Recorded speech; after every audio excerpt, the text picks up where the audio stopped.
Yes, hello and welcome to On the Bench. I'm Rob Underwood. Well, coming up on tonight's show, we've a roundup of scores involving the local sides, and we'll also be discussing with our guests some of the key issues this week. Well, joining me this evening, I'm delighted to say, to give us their views, is our fearless reporter Matt Denson and regular new addition to the show, our pundit Tom Hardy. Matt, Tom, good evening. Welcome along. Well, later in the show, Tom Reed answers the tweets you've been sending in with a view from the estuary. Stay tuned for that. But first, let's have a roundup of the scores from the weekend sport in Team Talk. Well, before the weekend's games at grounds across the country, players and supporters were united as games kicked off 7 minutes later as a mark of respect to remember the 96 Liverpool fans who tragically lost their lives at Hillsborough 25 years ago. On the pitch, Hull City beat Sheffield United 5-3 to book their place in the FA Cup final against Arsenal, despite going behind twice in the game. Domestically, Scunthorpe United drew 2-2 at home to Bury to go back to the top of League Two, and Grimsby Town won their game against Chester 2-1 at Blundell Park to take them a step closer to the Skrill Premier playoffs. Elsewhere, well, Cleethorpes' 2-0 win at Clipston takes them 5 points clear in the Northern Counties East League, with Grimsby Borough losing 3-2 at home to Sutton Coldfield Town. Meanwhile, on the final day of rugby, Cleethorpes won 16-0 at Keyworth in the Midlands 4. Market Raisin and Louth defeated Mansfield First 43-16 in the Midlands, and Grimsby went down 22-7 at Nottingham Moderns in Midlands 3. Well, thanks again, of course, to those clubs who've sent us their results this week. If you'd like your club results featured in Team Talk, all you have to do is drop us a line by email at onthebench@estuary.tv. Well, no prizes for guessing where we start. Hull City, of course, with a wonderful FA Cup semi-final win against Sheffield United. Guys, it doesn't get much better than that, does it, Tom? It's a fantastic result, and obviously the fans will be, that have dreamt of this for years and years and years. To get to an FA Cup final must be absolutely fantastic for them, and the prospect of European football as well. And another great day out at Wembley, Matt, against Arsenal in the final. Yes, there is. There is. I see Tom said they were wonderful. They did well. They've got there. They've got to the final. They need to play better. But they're there. That's the main thing. They've got themselves there. They need to next step now. They didn't get off to a very good start, though, Tom. No, they didn't. No. And against a League One club, the fact that they came back obviously shows a lot of spirit. But against Arsenal, they will take you and they'll win the game. I think against Arsenal, it'd be a different sort of outcome. Great game for the neutrals, wasn't it? Fantastic. Lots of goals. That's what the FA Cup is Definitely. about. That's what we want. 8 goals. Plenty of chances. Some good football played as well. Yeah. And I think before he reminds me, we ought to just say Matt did predict the win. I did. Yay. What did you say? Score, to be fair, I said 2-1. Okay, but I did say a win. It was ground out, wasn't it? It was a ground out result, which is good to see. But as I say, I do think there's some serious trainings to go back on the, when they go back on the training session, and they've got to work out a good plan to beat Arsenal. But listen, they're there. The main thing is they're there. Steve Bruce had a furrowed brow most of that first half. Where was the turning point? Was it the half-time team talk, Tom? I think it was the substitutions as well. Yeah. Bringing Fryatt and Aluko on, I think changed the game a lot, and this changed the sort of the way they approached the game as well. They went more attacking. They had the 2 men up front. I think that made a big difference towards the final result. Did they underestimate United, do you think? I think that's difficult to say underestimated. I think because obviously for United it was their cup final anyway. They were getting to Wembley. They also weren't expected to win. Hull were, so the pressure's on the Premier team. Overall, I think they gave a real good account of themselves, to be fair. And I think good to see Hull win. I think it's a good game for the neutral, and I think both teams would be Hull would be pleased obviously that they won, but also I think United would be disappointed that they came away without the win. Let's talk about one of those substitutions. Matty Fryatt, of course, has got vast league experience. How much of a factor do you think that was against the lower league side, Sheffield United? I think bringing him on, and the fact that I think he's got 5 FA Cup goals this season, he's Hull's top scorer in the FA Cup. He's a proven goal scorer in the Championship and League One. He did it with Leicester, and obviously he scores the goals for Hull. He doesn't do it regularly in the Premier League. I don't know how much they rely on him as a Premier League striker as such, with the likes of Yelovich and Long. The thing is, they need people. They need the players to actually be able to come in and step up on occasions, and he did. Yeah, he did lift that whole squad. We'll touch on this a bit later on. I talked about a great day out at Wembley. It was. There's another day out at Wembley. Let's not underestimate just how much this is costing the fans. Yeah, that's a big point. Where do you stand on FA Cup semi-finals at Wembley, Matt? Personally, don't like them. Personally, I would rather see them at neutral ground, nearer to the two teams that's playing. If you can look at the map and say where the two teams are from, find a neutral ground in between, sorted. Looking at the number of empty seats in the Arsenal semi-final, it did tend to fly in the face of the case for demand for semi-final tickets, didn't it? Yeah. Yeah, I think so. I think it waters it down. I think it waters the final down because you go into the same place twice. You're playing your final, but you've already been there. Yeah. You know, wouldn't it be nice if that was the place you're aiming for was Wembley? That's the final destination. Dampens the occasions. Yeah. Sorry, Let's dampens not the forget occasion. Hull City as well, of course, still have a main issue and a main agenda in the league, don't they? What sort of impact do you think that will have on the next game against Arsenal, strangely enough, this weekend? I hope it doesn't detract the facts that, I mean, they're not in a bad position, but they can't afford to lose any. They need to really focus on the league. I think the league's got to come. They've got to forget the cup now. Focus on the league. Try and get some more points. And what about a quick punt? Matt, you're in form at the moment, predicting? Cup final. Well, the cup final score? Yeah. I'm going to say Arsenal. Okay. I think Tom? Arsenal will. Arsenal as well. Well, we'll come back to that in just a while. Well, next up on the show, Tom Reed answers your tweets that you've been sending in. Here's this week's A View from the Estuary. Thanks, Rob. Let's take the first question this week then. Can Cleethorpes Town remain top of the league and gain promotion? Cleetown currently sit top of the table. They've got 85 points after 40 games. Bottisford Town are on 80 points after 39 games. So a game in hand for Bottisford Town. So let's say if Bottisford Town win their remaining fixtures, and that'll take them to 89 points. Cleethorpes Town then with 85 points need at least 4 points to be level, but Bottisford Town have the superior goal difference, so I'd say 5 points out of 9 is enough for Cleetown to clinch promotion. They are playing Teversall and they're playing Appleby Frodingham, so they need to win both of those games really to get to 91 points, and that way Bottisford Town can't overtake them. So Cleetown winning their 2 games left, they can finish top and gain promotion. What are your thoughts on Jimmy White after he failed to qualify for the World Championships? Yeah, it's a big blow for Jimmy White not to qualify for this year's World Championship at the Crucible.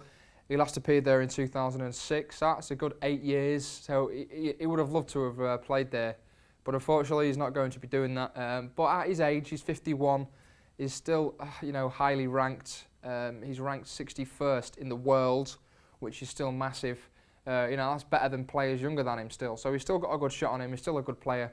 And obviously, it's not always about the winning. It's taking part in these big tournaments. So over his career, he has won over £4.5 million in UK prize money. So by no means has he not achieved anything. He's got good accolades under his belt. So as long as he's still enjoying the sport and he can still compete to a certain degree, I don't think he's going to be massively bothered about not qualifying, because he has been there and done that. But he will be slightly bothered that he couldn't be there, but it's not a massive blow.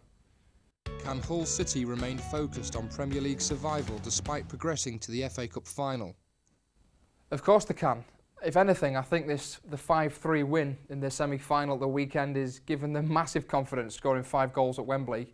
What an experience for the players. It's going to give them such confidence to go on now in the Premier League and sort of guarantee a place next season. They've got tough games left, actually.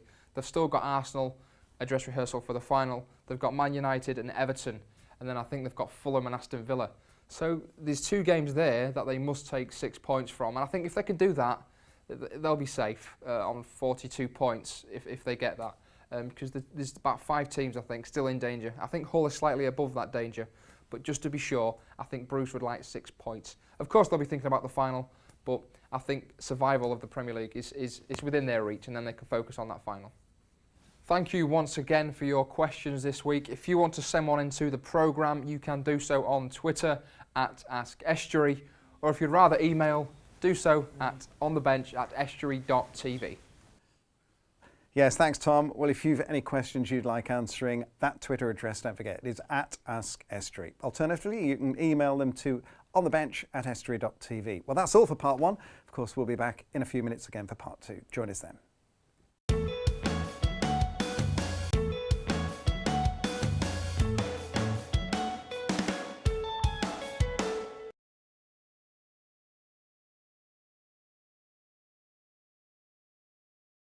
Well, welcome back to On the Bench. We're joined on the show this evening by Matt Denson and Tom Hardy. Let's talk about Hull City again. Pride of place this week, of course, Tom, to Hull City. FA Cup semi-final win, another great day out at Wembley. Just how wonderful is that for the fans again? Fantastic. Like I said earlier, it's the sort of thing that the fans dream of. There'll be fans that have thought about this for years. You know, they've finally got to an FA Cup final at Wembley. We're looking at some pictures now of the fans at Wembley. You can see that they're absolutely... Tells a story, doesn't it? They're loving it. They're absolutely loving it. And, you know, they deserve that day, and they deserve another day at Wembley for the final as well. And it must be fantastic, you know, to win a semi-final. How can you afford that? How could they... I'm just asking a question. How can they afford to go from Hull to London twice in a month?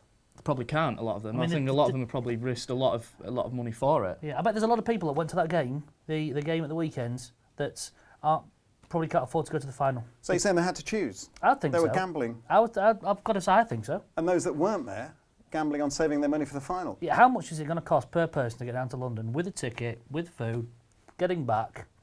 It's a lot of money. It is a lot of money. It is a lot of money. But I think those ones that maybe gambled and have risked going to the final, that was a huge, huge gamble. You know, if they are huge fans, yeah, definitely, they've made a big risk banking on them beating. I know they're a League One club, but banking on them beating Sheffield United. If you're a real fan and it's your team, you don't want to miss any game, do you? No. You can't start picking and choosing on got hope that they'll on get finances. there. How much are the tickets? How much are the tickets to go down to London twice? And not just that, the merchandise as well. Absolutely. Everybody wants a big flag, a scarf, a replica shirt. Absolutely. Fair play to them that go down there, you know, but there will be some disappointed people that won't be able to afford to go to the final twice. There's accommodation and things as well. You know, there's loads of things coming into I think they should bring the games closer. We'll leave Wembley to the final, make it the big finale, but bring the games closer, make it more affordable for actual real people to afford tickets. Yeah. Well, off the back of that, we've been hearing about the ticket allocation. What do you make of that, Tom? 25,000 tickets for each club. I think I'm right in saying Arsenal, for instance, I think they had double that for their semi-final. Well, there's What's arguments behind that? There's arguments for and against that. You know, they're giving a lot of neutral tickets out, aren't they? I think there's 40,000 something like around that. Yes. They're giving to neutral support. Which So who are the neutral supporters? that's the thing. Who are the neutral supporters? Is it the sponsors, the corporate people? A lot of sponsors in there. I think a lot of sponsors. So I mean, is there's a that lot of people. Well, there was only am I right in saying about 71,000 there for the game? Yeah. So it wasn't full for the semis.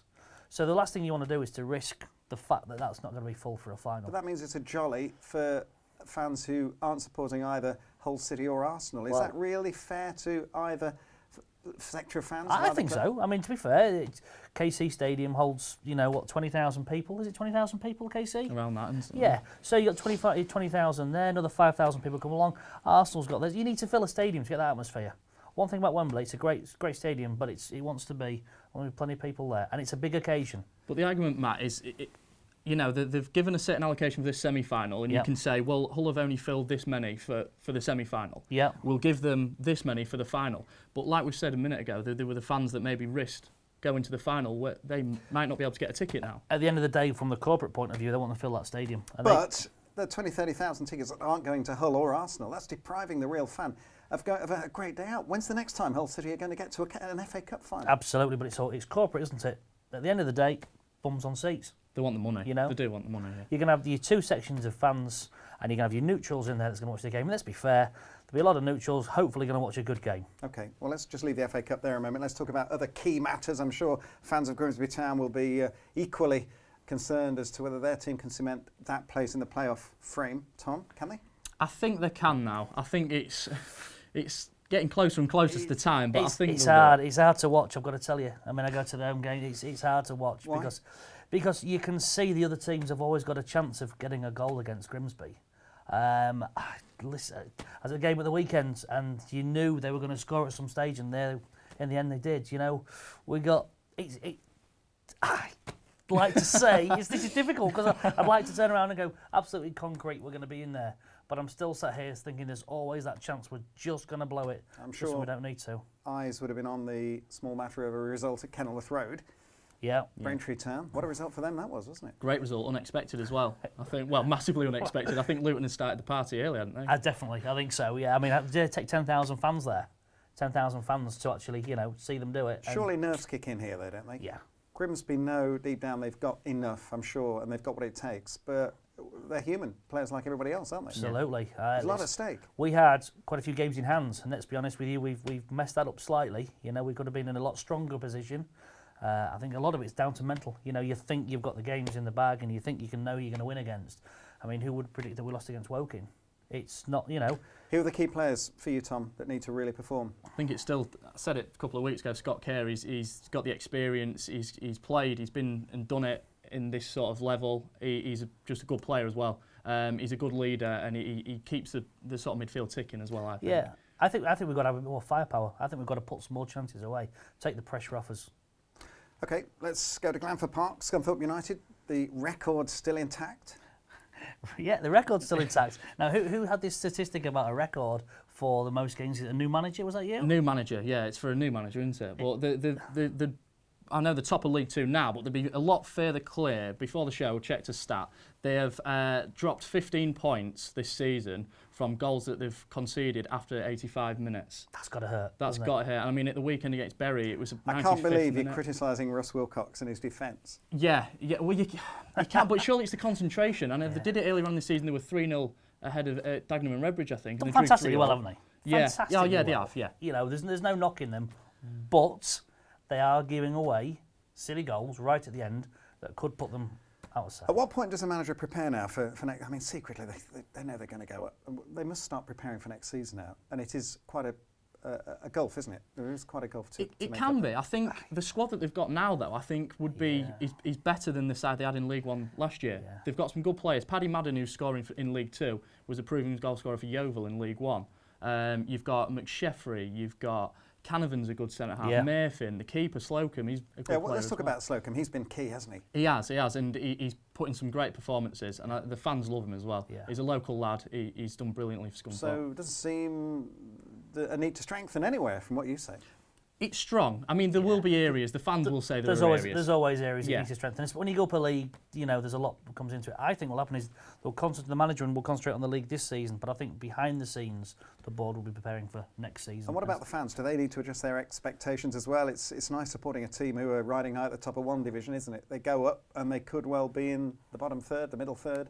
Could be, but as you see, teams that come from the Squirrel Premier up to League Two, some of them go straight Yeah. up again. It's consecutive promotion, so you know it's Momentum. One of the big things is the chairman's backing the manager. He's giving him the money to go get players like Madden, give them a decent wage. Madden was, at Yeovil. He's dropped down 2 leagues, so I think Scunthorpe are in a good position at the moment. Okay. Nobody But they would do- have seen this, would they? We wouldn't have seen this result. They need to tighten up at the back. Definitely, Can't especially at the end of the I game. can't believe that. OK, let's talk about North Ferriby United having a great season as well. They must be preparing now for life in the conference.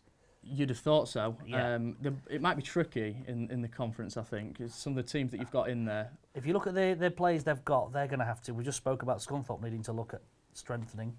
Then Ferriby's certainly going to Well, have you to. say that, but they made short shift of Woking and Lincoln City in the FA Trophy, didn't they? I think 4-0 against both those sides. You're looking at So week they've in, shown week they, out. they've shown they can do it. They can play from the one. Don't get me wrong, play from the one-off games in that league, but you got to do it week in, week out, and get the points. It's survival, isn't it? We know just how hard the league looking to go into is going to be. So I think I think they've got some shoring up to do. Yeah. You've got to bring some new players in, which is always hard when you're in that league to bring some players in.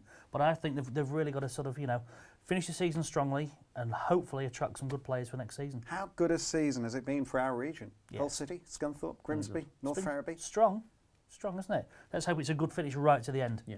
That's the thing we need to look at now. Get over the finishing line. And what about, just staying with North Ferriby a moment, let's not forget there are some sleeping giants still in the conference, aren't there, that won't be going up this season? Yeah, there are. I mean, there always is. It's difficult to get out of, isn't it? I mean, what do you think?